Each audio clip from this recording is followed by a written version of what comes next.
In terms of what the film is about, though, yeah, like I said, you're not going to find out. I'm not going to tell you, certainly. I've been chasing it for about 4 years, and I've not been able to think about anything else. I think you become obsessed with the world. You create a world, so you want to live in it.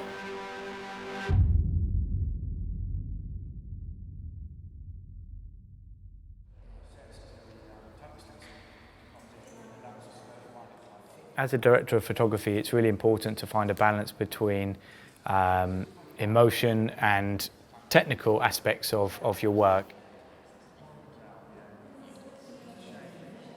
And by that I mean that obviously you're always going to have things to consider technically in order to achieve what the director might have asked, but at the same time you need to put some kind of emotion into the pictures, otherwise they just become technically good and not necessarily appropriate for the story, or not necessarily adding something, enhancing the story.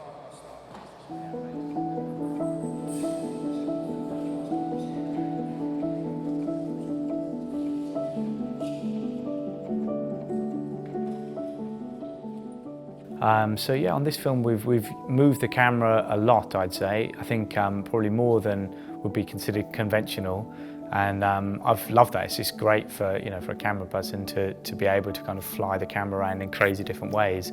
Craig's very keen on these very long lines of track with zooms involved in them. Loves whip pans. We've been rolling the camera, changing the axis, lots of things that you wouldn't do in a conventional coverage. And I think that really adds to the energy and the pace of scenes.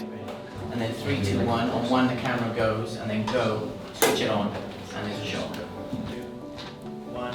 At the same time though, we've always used it for distinct moments in which he wants to affect how the audience views the scene. Action. I think that most women would understand lots of Jane's struggles. She's at the beginning, she's in a beauty pageant, and I think the pressure that all women feel in terms of fitting a physical ideal is a massive pressure, and we kind of see that really intensely in terms of the beauty pageant idea. But I think all women feel like they are observed through that lens. Yeah, I think I do understand Jane, and I think also lots of us would like to live more truthfully and openly like Jane actually does, but we stop ourselves. She's so delicate in a world that isn't as gentle and forgiving and open as she is, and that's where the problem is really. She's like a butterfly in a storm.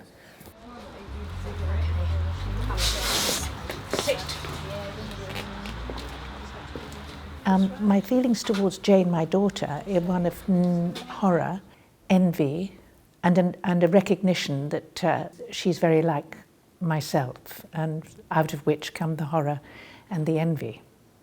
I think that Vivian does see too much of herself in Jane, who's one of her daughters, and less in the other two, who seem to have their feet on the ground, whereas Vivian escapes into this other world like Jane does.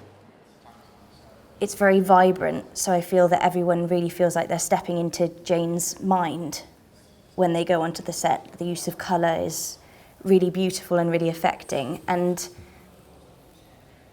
I think when you step into a good costume or a good set, most of the work is already done for you.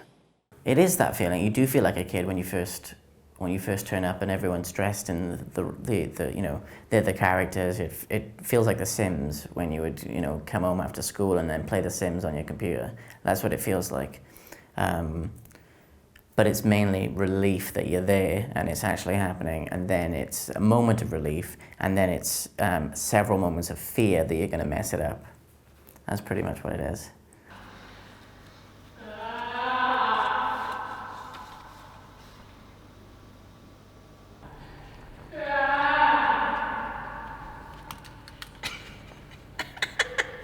God.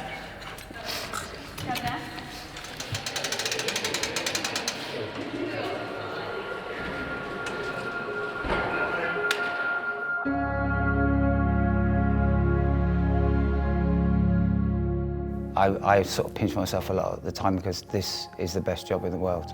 I'm sure that DOPs say that, but I can't, you know, I went to art school and this is like art for me every day, creating a new world. It's not, we're creating a painting on a screen, you know, and particularly that's, I think, what Craig wants to do. Every frame should feel like a painting, a separate kind of montage of beautiful moments, and just introducing sort of the, I suppose you would call them ciphers or metaphors for your storytelling as well. I remember thinking I should never lose that sense of novelty of finding film sets, theatrical sets, magical, and I still do. And it's a funny thing with this one, Jane's flat, for example, is sort of quite very 70s because I'm 55, so I was a teenager in the 70s, a young teenager in the 70s. And so many of the things in this flat are things that I just remember. So I've got to realise I've got to an age now where stuff from my teen years are now antique, proper antique, you know, and there's, I'm having a lot of flashbacks on that set, I tell you. There's just like little placemats, and the coffee table is exactly like the one we used to have. So it's, I'm sort of in a unique position of actually finding this set quite personal. Yeah, I would think that, like with any film really, or any kind of you know, either visual artwork, is that it's always going to have an effect on the audience how you use colour. I mean, a lot of actors won't feel their character until they get into the costume. So I do feel that it has a huge influence in helping the actor become the character, and that's why there is a collaboration between the designer and the actor. You don't realise how effective they are and how influential they are on one as an actor. But once all the stuff is on, you look at yourself in the mirror and think it's bang on, you know, that character. You filled in certain parts of him, and then the costume does the rest. And then you go on set and you see those colours and that sort of the picture, that box they've built around all the characters, and it's fantastic because I can remember those sort of you know, it's neither 60s or 70s, but it's a mixture, and it's sort of yeah, strangely haunting, all that. This is for Jane.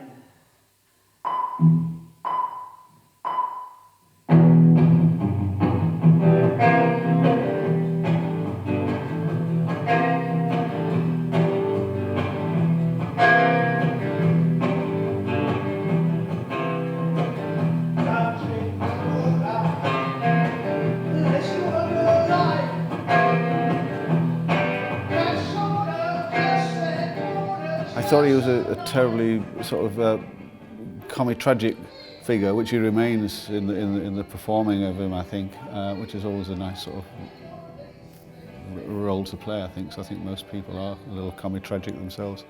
I think I am. More comic than tragic, hopefully.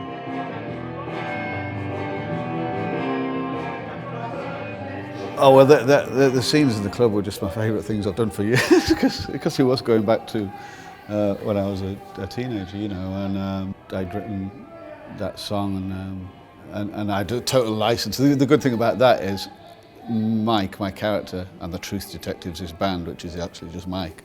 He thinks he's a rock star, but there's no pressure for me to be fucking absolutely stunningly talented. You know, I had a license to be actually quite poor, you know. But that, I mean, that was just very liberating for me. I've not had a chance to do that for so long. And also, I didn't realise that Craig had directed it so that all the people, yes, the supporting artists in the crowd, it wasn't like a normal club where everyone's dancing. Everyone's just, he's been given the direction, so everyone's going to be standing stock still. And I didn't know that before the take, so that would give me more incentive to move me even more, you know. It was sounding good. That little delay was nice. It's so Nirvana. It's amazing. Touching the water.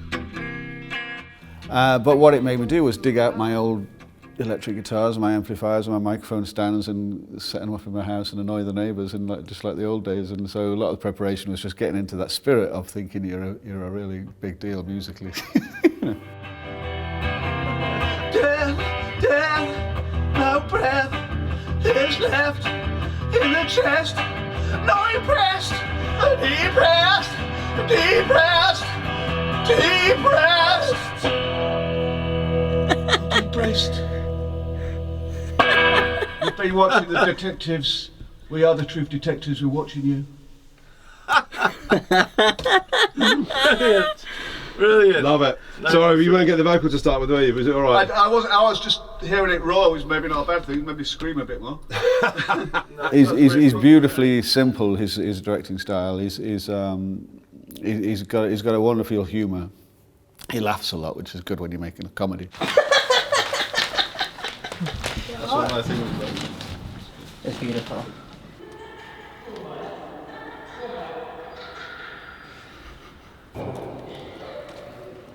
But he even laughs, during takes, and sometimes ruins the take with his laughter. But he's I love Craig. He's one of the most calmest, friendliest sets I've ever been on, and he doesn't seem at all stressed.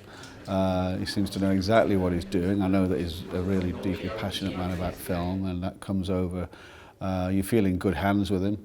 He's actually quite an old filmmaking soul. He's seen and absorbed so many movies.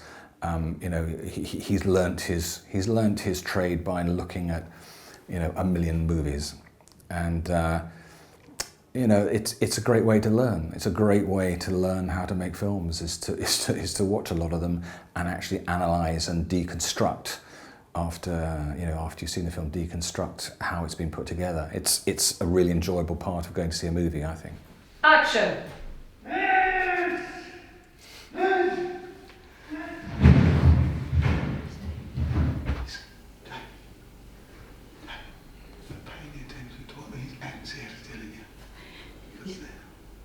I'm not looking for a sexual partner at the moment, thank you.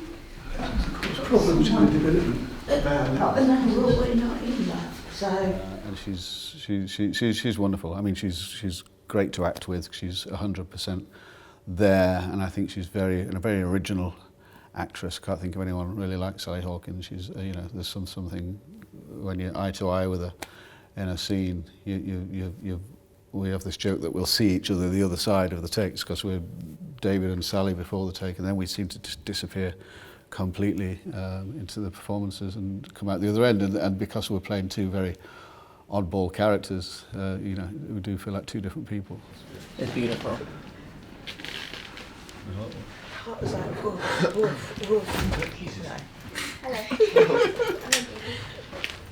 I mean, she's a very moving character she's playing, very, very moving, very kind of heartbreaking, this character of Jane that she's playing. And what Sally brings to that, it is genuinely, genuinely moving. And more so than most things I've done, I think. Sometimes I was aware of a take we did, of a scene we did in the club the other day, where she's singing to me. And I just kind of forgot where I was, because I was so drawn into her performance, and because her character is so tragic, I felt more moved than I usually am. I felt moved as the character more than as myself. Sally made me laugh every day. Sally, she was so funny, the character. Just the things she'd mutter to herself. And I was probably looking crazy because I was the one laughing because I could hear it. But it was great with all the cast. With Sally, I already had a relationship with her, so I knew her quite well. I'd worked with her before, and we'd both been attached to the project for. She was just pretty much attached to as long as I was, really. I wrote it and I sent it to her as soon as possible, and she got on board, so. Crossing frame.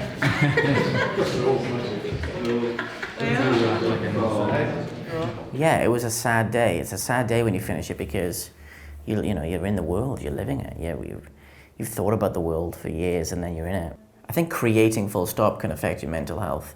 To constantly create and to constantly think about stuff can really press down on you. Are you depressed?